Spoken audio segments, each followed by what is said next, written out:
back to another episode of Blissful Beings. Today, it's just me, Dr. Mel. Janine is not with us, but we have a special guest, Meaghan McLaren. Everyone. Thank you, Melissa, for having me on. I'm excited to be here. So yes, my name is Meaghan, and I started the Meaghan Method, which is my business really focused on helping anybody who needs it, but mainly women who are suffering from yo-yo dieting and just this internal conversation of self-hate and hating on their bodies and just, being really hard on themselves. And so the goal with the Meaghan Method is to guide others to self-care from the inside out, from a place of self-love first, not from self-hatred, making changes from that place versus hoping that we'll find happiness once we've changed our body, instead focusing on like, where is happiness right now and enjoying life right now.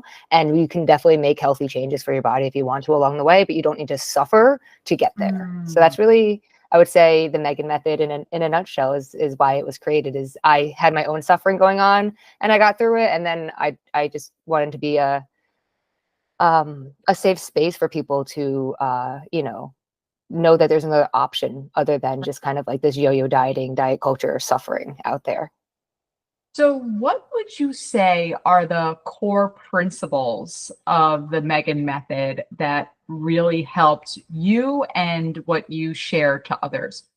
Yeah, it's a great question. I would say open-mindedness is one. So really being open to letting go, or not letting go of questioning your current belief system around dieting and weight loss and all that kind of stuff, right? It's about being open to, hey, there might be some other ways of going about this.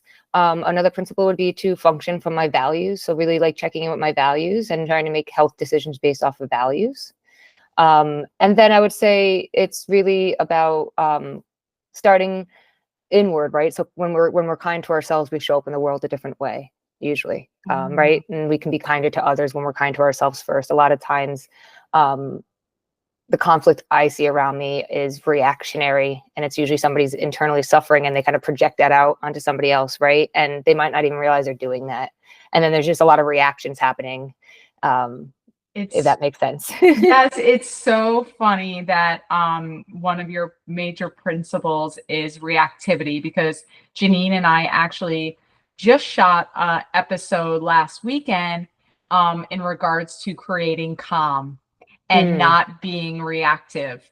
And we found that was just like something that we've learned along our journey that we just try to integrate daily. And it's so hard to do. It's easier said than done. Always. But, I love that is one of your principles. I think the first principle that you mentioned is also very, very important. And I think it's hard to cultivate. So how do you guide someone to change their beliefs around yo-yo dieting, or changing their mindset around food in general?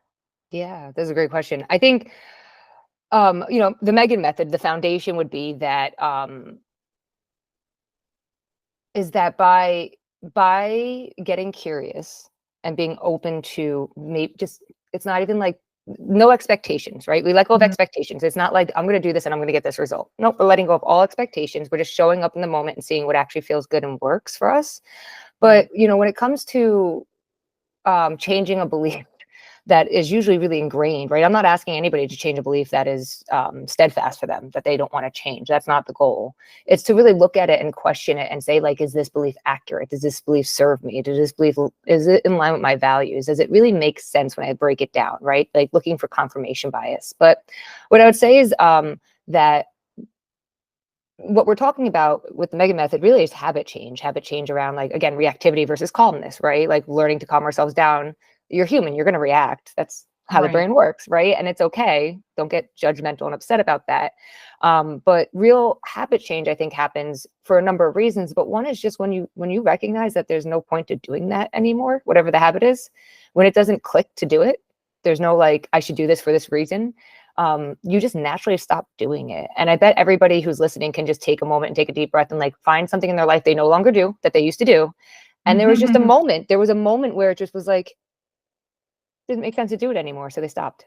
Right. Yeah. I know people who've quit smoking cigarettes and like they put them down, pick them back up, put them down, pick them back up, put them down, pick them back up. Then they get a diagnosis and then they just put them down. They're like, this doesn't make sense anymore, right? Now this no longer makes sense. And so, yes, it had to be this hard, strong diagnosis to get them to see like, oh, this doesn't make sense anymore, right? And then it was like, there's no struggle, I just put them down, right? Right. And that's not the case for everybody. But I think that when we see something differently, we then start to act differently. And that is where we want to take the blinders off and just be open to seeing things differently, right? It's not like forcing change. It's open to different possibilities out there.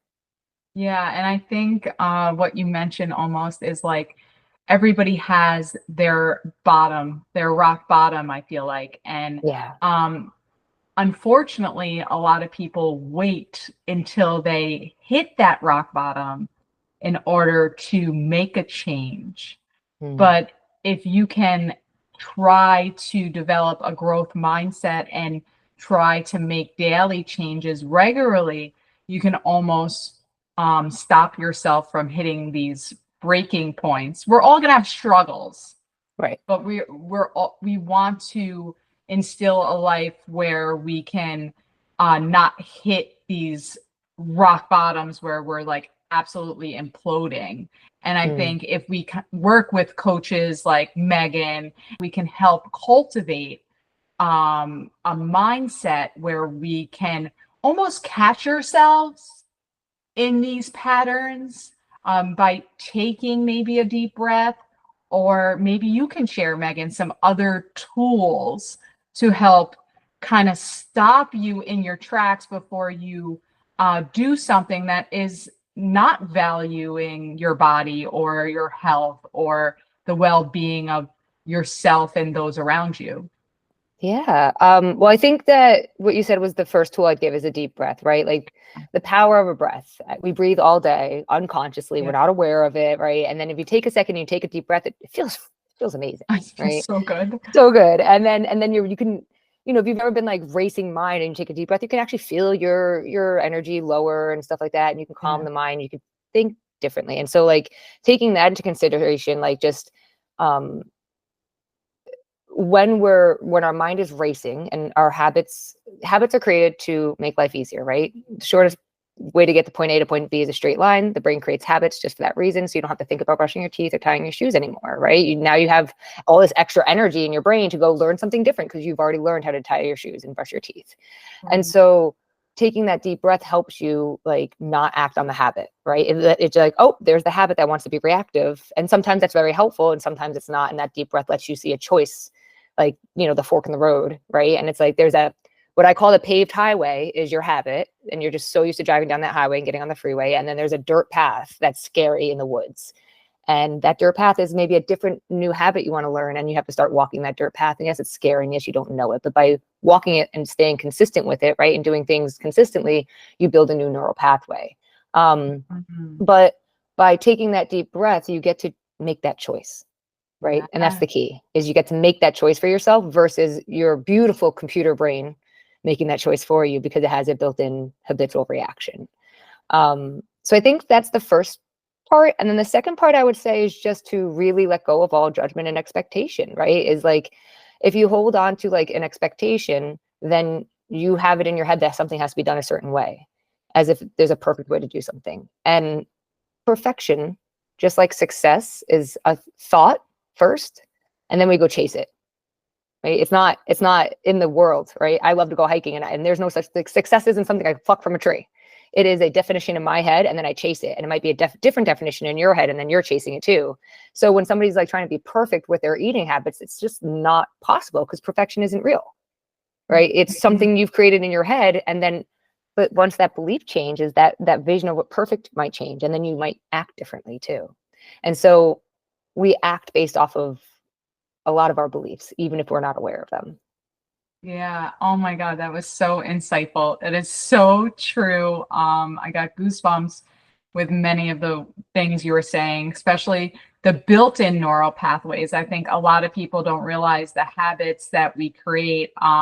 It becomes even more habitual, and it's harder to break those habits if you're not slowing down. Right. And really taking that deep breath and realizing you do have a choice, even though that thought in your head pops in, like I'm sitting on the couch and watching the baseball game and I would normally grab a slice of pizza, but I can actually think of that if I actually take the time to think, it's like, do I really need that?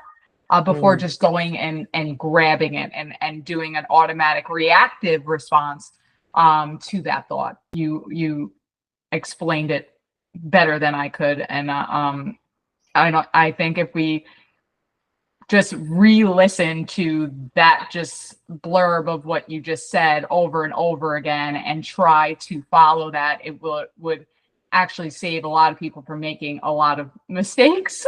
Lastly, what you said was even more important, is you got to give yourself grace. And when you do make a mistake, you can start over, right? It's not like you have to continue to sabotage yourself. I think what makes people more successful is that they're okay with failure. They know that failure may happen, but that doesn't stop them from trying and keep working towards that perfection, which doesn't exist, of course. Can I say something? Yeah. There's an analogy I really love, and it is about like eating and stuff like that, but it doesn't have to be. But it's just like you said, when you brought up failure, we get stuck in like, oh no, I failed. But like life is failure. Everything, you fail all the time. Like you failed all through school and look, you graduated, right? Like, yes, you failed, but you learned from that. And then you're like, this is my weak area. So let me study here a little bit more and put a little more energy over here so I can learn this, right? Or let me not go there because that's my weak area and I don't want to look at it, and I'll just get stronger in my strong areas. And it's okay, whatever you choose to do. But there's this analogy that's like, if you're driving down the street and you got a flat tire, what would you do? And most people are like, I'd pull over and I'd call my friend to come help me because I don't know how to change a tire. Or maybe they're like, I know how to change a tire. I'd get out and I'd put the donut on myself. Or no, I have AAA. I'll call AAA.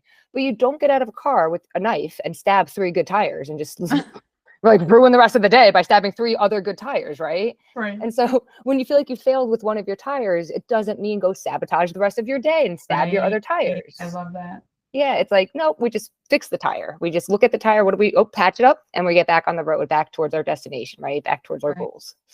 So, I think you said that perfectly. And so speaking of patching that tire, right? What would probably be the simplest step to get somebody started, like today, if they wanted to start today on the Meaghan method and you were taking on a new client? What would be the first tidbit of advice you would share to them to get them started today? Yeah. I always talk to them and see what's going on in their life. So it could be more personalized by all means, but taking into consideration like the main type of clients I work with, and they all, for the most part, have very similar underlying food issues, right? I would say that I would just ask them to be kind to themselves. That's it. Like so many people are mean. We are our biggest bullies. And by being our biggest bullies, we take certain actions, or we don't take certain actions. We just stay in our depression and we don't get off the couch. We don't try, right? Or we stick to white knuckling through cravings and cutting out food groups and doing all these crazy dieting things because we don't trust ourselves around food. And so I would say the first thing I ask people to do is just to experiment with being nicer to themselves when it comes to like, oh, I noticed that I'm in my head being mean to myself again. Can I just be neutral, even just not mean, right? It's not even be nice, just don't be mean, right? Just don't say anything at all. Kind of like Thumper's mom is like, if you have nothing nice to say, don't say anything at all, right? Let's do that for yourself. Don't be so mean to yourself. And then I would ask them to just experiment with chewing. That's my first one I give people. There's no right or wrong way, but if this is a fork, which is just like the back of my laptop thing. If this was a fork, people take a bite of food and then they have the next bite of food on their fork while they're chewing the first bite, which means they're not excited in eating the first bite. They're looking at the second bite, trying to swallow the first bite so they can get the second bite in their mouth as fast as possible. And so you're not in the moment enjoying that first bite of food, right? You can only experience the present moment. And so if you have a bite of food in your mouth and you love food and you like want to taste it, anticipating the next bite doesn't help you taste the bite that's on your taste buds right now, right? And so that's where satisfaction with eating comes in, so we don't overeat. But also chewing, because chewing is the first step in digestion. We chew our food to break it down. Enzymes in our saliva help break down the food. By doing this and slowing down with food, you're doing so many things. You're getting to enjoy the bite of food you take, which how many people in the world overthink their food choices and then don't even enjoy it when they're eating it because they're just like, let me just eat this, and then like, they're reactive, right? They're not calm, they're reactive. So it's like, calm down around food, let yourself enjoy the thing that you keep telling yourself you can't even have, and then go get anyway. Wow, it's so true. It's so true. It's like we make this choice of what we're having, and we are upset with ourselves for making the choice, and then we're gobbling it down so quickly so we can forget about the choice that we've made. Mm-hmm. Yeah. The word diet, there's like a joke that's like, did I just eat that? Did I eat that? It's so true. Right? And so I've had days where somebody could say, what did you eat today? I wouldn't even tell you. Like years ago, I couldn't tell you because I ate it so quickly, and I wanted to forget I ate it, because if I didn't count the calories, they didn't count, right? And that's how it felt, which is not true. And I was never like listening and honoring my body. I was just scared of calories and then trying to hide them, which you can't do. It's wild. It's so wild. So just simply by changing your mindset around things, it's more like what you think than what you think, rather than what you eat. Yes, exactly. Or you're more likely to go eat something based off of your thinking. And it's so interesting because like, you could think carbs are bad. That doesn't mean you're not going to eat a carbohydrate. It just means you're going to guilt trip yourself the whole time. Yeah, that's so true. That's right? So true. And that's where the Meaghan method is like, let go of that suffering, that guilt trip. Right? Carbs are not evil. Yeah, so true. And if somebody wanted to get started with you and wanted your assistance, where could they find you?